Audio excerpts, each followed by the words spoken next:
ఉగ్రదాడులంటే bomb పేలుళ్ళు, ఆత్మాహుతి దాడులు, మారునాయుధాలతో మరణ హోమం సృష్టించే వికృత చర్యలు.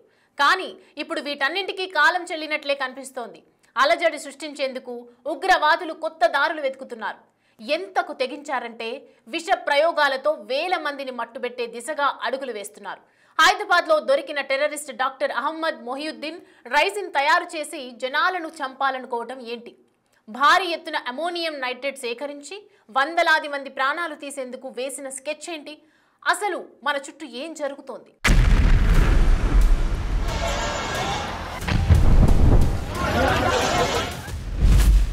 ఏ క్షణమైనా బాంబు పేలొచ్చు.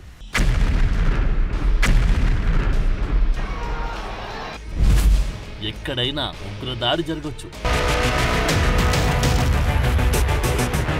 అన్నిసార్లు బాంబులే పేల్చాలనే ఆలోచన నుంచి ఉగ్రవాదులు బయటకొచ్చేశారు. ఇప్పుడున్న పరిస్థితులకు నిఘాకు తగ్గట్లుగా టెర్రరిస్టులు కూడా రూటు మార్చేశారు. ఉగ్రదాడులను ఊహించని రీతిలో ప్లాన్ చేస్తున్నారు. బాంబు పేలుళ్లు, ఆత్మాహుతి దాడులకు భిన్నంగా ఉగ్రవాద సంస్థలు రసాయనిక, జీవ ఆయుధాల వైపు దృష్టి సారించడం భద్రతా సంస్థలకు పెద్ద సవాల్గా మారింది. హైటెక్ టెర్రరిజం, వైట్ కాలర్ టెర్రరిజమే ఇప్పుడు టెన్షన్ పెంచుతోంది. దశాబ్దాలుగా మనం చూసిన ఉగ్రవాదానికి ఇప్పుడు జరుగుతున్న పరిణామాలకు మధ్య చాలా తేడా ఉంది. భారీ ఎత్తున పేలుడు పదార్థాలు, ఆయుధాలతో దాడి చేయడం అనేది రిస్క్ తో కూడిన చర్య.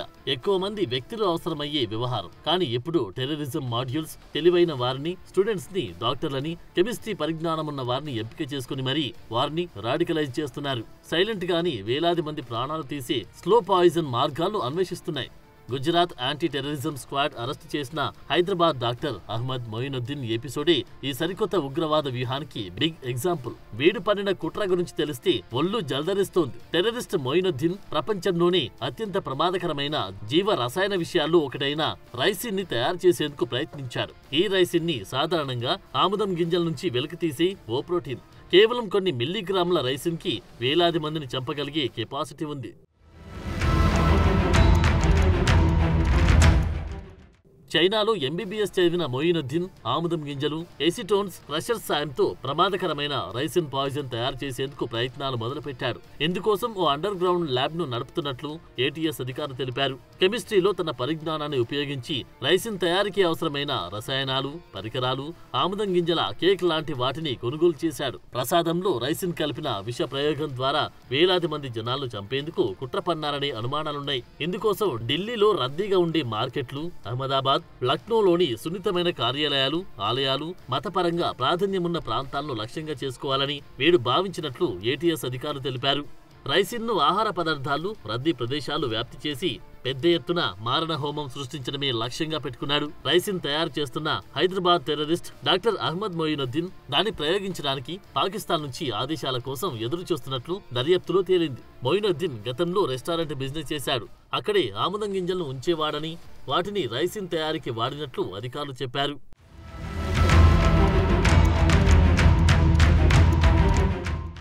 రైసిన్ అనేది ఆముదం గింజల నుంచి తీసే ఓ విష పదార్థం. ఆ గింజల నుంచి నూనె తీసాక వచ్చే పిప్పిని ప్రత్యేక పద్ధతుల్లో శుద్ధి చేసి దాని నుంచి రైసిన్ ను తీస్తారు. ఇది చిన్న మోతాదు కూడా ఎంతో ప్రమాదకరం. భారత్ సహా అనేక దేశాల సభ్యులుగా ఉన్న organisation for the prohibition of chemical weapons సంస్థ ప్రకారం రైసిన్ రసాయన ఆయుధ జాబితాలో ఉంది. దీనిని శరీరంలో చొప్పించడం, ఇంజెక్షన్, నోటితో తీసుకోవడం ద్వారా, చర్మం ద్వారా కూడా రైసిన్ ప్రమాదకరంగా మారుతుంది. ఈ విషయానికి వాసన, రుచి ఉండదు. అందుకే దీనిని ఆహారం, నోటిలో కలిపినా గుర్తించడం కష్టం. రైసిన్ సైనైడ్ కంటే ప్రమాదకరమైనది. ఈ ప్రోటీన్ సీడ్స్లో ఉంటుందన్నమాట. మన ఆముదం గింజలో ఉంటుంది. అది బేసికలీ ఒక స్టోరేజ్ ప్రోటీన్ అనమాట. స్టోరేజ్ ప్రోటీన్ అంటే ఇప్పుడు దాన్ని స్టోర్ చేసుకుని ఉంటుంది. మళ్ళీ సీడ్స్ జర్మినేట్ అయ్యేప్పుడు దాన్ని ఎనర్జీ సోర్స్గా యూస్ చేసుకునే దానికని ఒక ప్రోటీన్ ఇది. ఆ స్టోరేజ్ ప్రోటీన్లో అంటే మా క్యాస్టర్ సీడ్స్లో ఒక 25% స్టోరేజ్ ప్రోటీన్స్ ఉంది అంటే అందులో 1 to 5% ఈ రిసిన్ ప్రోటీన్ ఉంటుంది. సో ఈ రిసిన్ ప్రోటీన్ యాక్చువల్లీ ఒక ఇన్యాక్టివ్ ఫామ్లోనే ఉంటుంది సీడ్లో కూడాను. అది ఒక ఎండోప్లాస్మిక్ రెటిక్యులము, తర్వాత గాల్గి ఆపరేటర్స్ అలాంటి దాంట్లో ఉంటుందన్నమాట. ఈ ప్రోటీన్ యాక్చువల్లీ చాలా అంటే చాలానే పాయిజనస్ ఉంటుంది. రసాయన శాస్త్రపరంగా రైసిన్ అనేది ఒక లెక్టిన్ అంటే కార్బోహైడ్రేట్ తో బైండ్ అయి ఉన్న ప్రోటీన్. దీనిని క్యాన్సర్ చికిత్సకు కూడా వాడతారు. అయినప్పటికీ దీనిని కొందరు దుర్వినియోగం చేస్తున్నారు. రైసిన్ మనిషి శరీరంలోని కణాల్లో ప్రోటీన్ తయారవకుండా చేస్తుంది. దాంతో 36 నుంచి 72 గంటల్లో మనిషి చనిపోతాడు. రైసిన్ శరీరంలోకి ప్రవేశించిన 6 గంటల్లోపు జీర్ణకోశంపై ప్రభావం చూపుతుంది. సాధారణంగా విషప్రయోగం జరిగిన 2 నుంచి 5 రోజుల తర్వాత కాలేయం, కేంద్ర నాడీ వ్యవస్థ, కిడ్నీలపై ప్రభావం కనిపిస్తుంది. వీటిపై సైటోటాక్సిక్ ప్రభావం ఉంటుంది. ఈ లక్షణాలు కనిపించడానికి ముందు బాధితుల్లో ఎలాంటి లక్షణాలు కనిపించే అవకాశం లేదు. రైసిన్ విష ప్రభావం మొదలైన తర్వాత 3 నుంచి 5 రోజుల మధ్య మరణించే అవకాశం ఉంది. మెయిన్లీ ఏముంటుంది అంటే రిసిన్ అనేది 2 చైన్స్ ఉంటాయండి. ఒక సహోలో ప్రోటీన్ అనమాట. 2 చైన్స్ ఉంటాయి, ఏ చైన్ అండ్ బి చైన్ అని. ఏ చైన్ బేసికలీ టాక్సిక్ అండి. బి చైన్ ఏం చేస్తుందంటే ఈ టాక్సిక్ చైన్ వెళ్ళి మన సెల్ మెంబ్రెన్స్కి అద్దుకునేదానికి హెల్ప్ చేస్తుంది. అంటే to bind to the cell membrane the B chain helps. అది గ్యాలక్టోస్ అనే మైటిస్ ఉంటుంది మన సెల్ మెంబ్రెన్ మీద, దానికి వెళ్ళి కూర్చొని తర్వాత ఏ చైన్ సెల్ లోపలికి వెళ్తుంది. లోపలికి వెళ్ళిన తర్వాత ఇది ఒక basically it's called ribosome inactivating proteins అని. మన సెల్స్లో ప్రోటీన్ సింథసిస్ అయ్యేదానికి రైబోజోమ్స్ కావాలి. సంక్షిప్తంగా చెప్పాలంటే అది వెళ్ళి రైబోజోమ్లో ఉంటుంది ఒక ఆర్ఎన్ఏ మాలిక్యూల్ అంటుంది, దాన్ని కట్ చేసేస్తుంది. కాబట్టి ribosome will not be working. Ribosome లేదు అంటే మనకి ప్రోటీన్ సింథసిస్ లేదు, అలాగే సెల్ చనిపోతుంది. ఇది ఒరిజినల్ మెకానిజం. బట్ అందుకే ఈ ఏ చైన్ లోపలికి వెళ్ళేదానికి లేదు, సెల్ మెంబ్రెయిన్ లోపలికి వెళ్ళేదానికి. దానికి హెల్ప్ చేసేది బి చైన్. బి చైన్ ఉంటే అది అద్దుకుంటుంది ఫస్ట్, తర్వాత ఏ చైన్ కూడా లోపలికి వెళ్తుంది. ఇది ఒక మెకానిజం అన్నమాట. ఎక్కువ తీసుకోవాలంటే ఇది చాలా డేంజరస్ ప్రోటీన్ అండి, చాలా పాయిజనస్. ఇది ఒక్క ఆముదం గింజలో నుంచి వచ్చి 6 మైక్రోగ్రాముల రైసిన్ కి ఒక మనిషిని చంపేంత శక్తి ఉందంటారు. ఒక్క గింజలో 1 నుంచి 5 మిల్లీగ్రాముల రైసిన్ ఉంటుంది. దీనికి సుమారు 1000 మందిని చంపే శక్తి ఉంటుంది. దీనికి చికిత్స లేదు, ఎలాంటి యాంటీడోస్ లేదు, సపోర్టివ్ ట్రీట్మెంట్ మాత్రమే చేయగలం. వాంతులు, విరోచనాలు, కడుపు నొప్పి, డీహైడ్రేషన్ లాంటివన్నీ ఒకేసారి కనిపిస్తాయి. ప్రపంచవ్యాప్తంగా ఎన్నోసార్లు రైసిన్ ని ఉపయోగించి ప్రత్యర్థులను చంపాలనే ప్రయత్నాలు జరిగాయి. అలాంటి ఎన్నో కుట్రలను భద్రతా సంస్థలు భగ్నం చేశాయి. ఇప్పుడు ఉగ్రవాదులు కూడా రైసిన్ ద్వారా విష ప్రయోగానికి ప్రయత్నాలు చేయడం మరింత ఆందోళన పెంచుతోంది.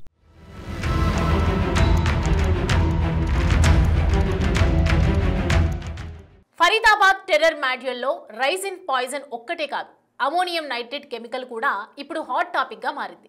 ఈ కెమికల్ని ఉపయోగించి దేశంలో అనేక చోట్ల పేలుళ్లకు కుట్ర పన్నారు టెర్రరిస్టులు.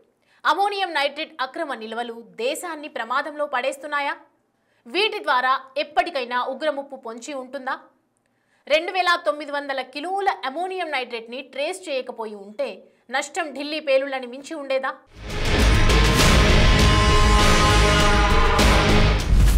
రూటు మారుస్తున్న ఉగ్రవాదులు. రైతుల ముసుగులో అమోనియం నైట్రేట్ కొనుగోలు. ఉగ్రవాదుల దగ్గర నుంచి భారీ స్థాయిలో 2900 కిలోల అమోనియం నైట్రేట్ ని స్వాధీనం చేసుకున్నాక అందరిలోనూ తలెత్తిన ప్రశ్న ఒక్కటి, దీనితో పన్నిన ఉగ్ర కుట్రలేమిటి? అసలు ఇంత మొత్తంలో ఎలా సేకరించారని. ఫరీదాబాద్ టెర్రర్ మాడ్యూల్లో మరో డేంజర్ ఎలిమెంట్ ఈ అమోనియం నైట్రేట్. సాధారణంగా దీనిని ఎరువుల తయారీకి వాడతారు. దీనికిప్పుడు ఇంధన నూనెల్ని కలిపి శక్తివంతమైన పేలుడు పదార్థంగా మారుస్తున్నారు. ఇప్పటిదాకా ఇండియాలో జరిగిన అనేక ఉగ్రదాడుల్లో అమోనియం నైట్రేట్ ని ఉపయోగించారు.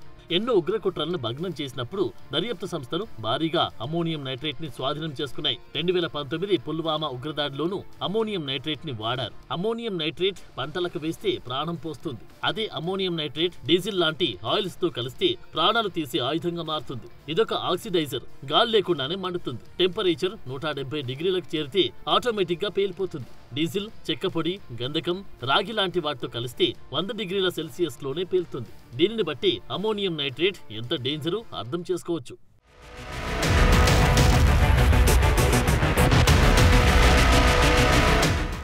భారత్లో వేలాది మంది ప్రాణాలు తీసేందుకు దేశవ్యాప్తంగా అనేక చోట్ల పేలుళ్లకు కుట్ర పన్నింది ఫరీదాబాద్ టెర్రర్ మాడ్యూల్. వాస్తవానికి అమోనియం నైట్రేట్ ఒక స్ఫటికాకార రసాయన సమ్మేళనం. అమోనియా నైట్రిక్ ఆమ్లం ప్రతిచర్య ద్వారా ఉత్పత్తి చేసిన సింథటిక్ పౌడర్. ఇది నీటిలో వేగంగా కరిగిపోతుంది. స్వచ్ఛమైన అమోనియం నైట్రేట్ స్వయంగా పేలుడు పదార్థం కాదు. ఇది పేలడానికి ఆర్డిఎక్స్ గానీ టిఎన్టీ డిటోనేటర్ గానీ అవసరం. వాస్తవానికి దీనికి మండే స్వభావం ఎక్కువ. ఏదైనా పేలుడు పదార్థంతో కలిస్తేనే పేలుతుందని నిపుణులు చెప్తున్నారు. అమోనియం నైట్రేట్ ను పరిశ్రమల్లో ఎక్కువగా ఉపయోగిస్తారు. ఎరువులలో నత్రజని మూలంగా దీన్ని వాడతారు. ఇంకా మైనింగ్ పరిశ్రమల్లో ఉపయోగించి పేలుడు పదార్థాల్లోనూ అమోనియం నైట్రేట్ ని ఉపయోగిస్తారు. అలాంటి కెమికల్ కు మంట తగిలితే పేలుడు చాలా తీవ్రంగా ఉంటుంది. ఇది చుట్టుపక్కల వస్తువులను సెకండ్లలోని నాశనం చేయగలదు. 150 కిలోల అమ్మోనియం నైట్రేట్ 2 నుంచి 3 కిలోమీటర్ల ప్రాంతంలో విధ్వంసం సృష్టిస్తుందని చెబుతున్నారు. ఈ లెక్కన అమ్మోనియం నైట్రేట్ ఎంత డేంజరు అంచనా వేయొచ్చు. ఇలాంటి కెమికల్ చాలా ఈజీగా ఎంత కావాలంటే అంత ఉగ్రవాదుల చేతుల్లోకి చేరుతోంది.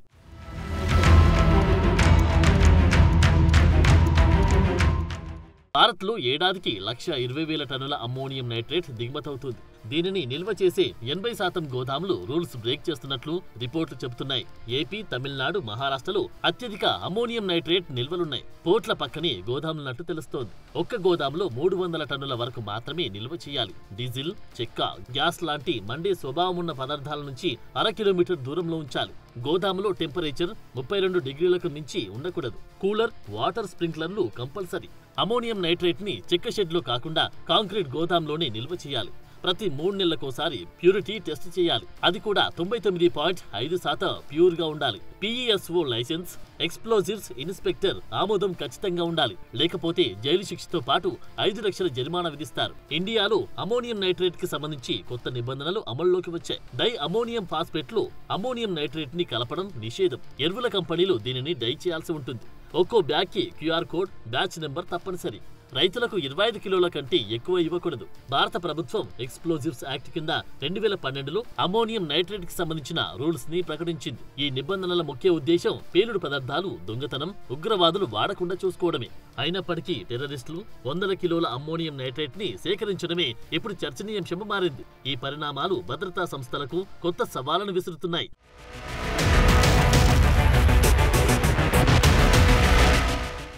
అమ్మోనియం నైట్రేట్, ఆముదం గింజల్లాంటివి సాధారణ వస్తువులను టెర్రరిస్టులు ఉగ్రదాడులకు వాడుతున్నారు.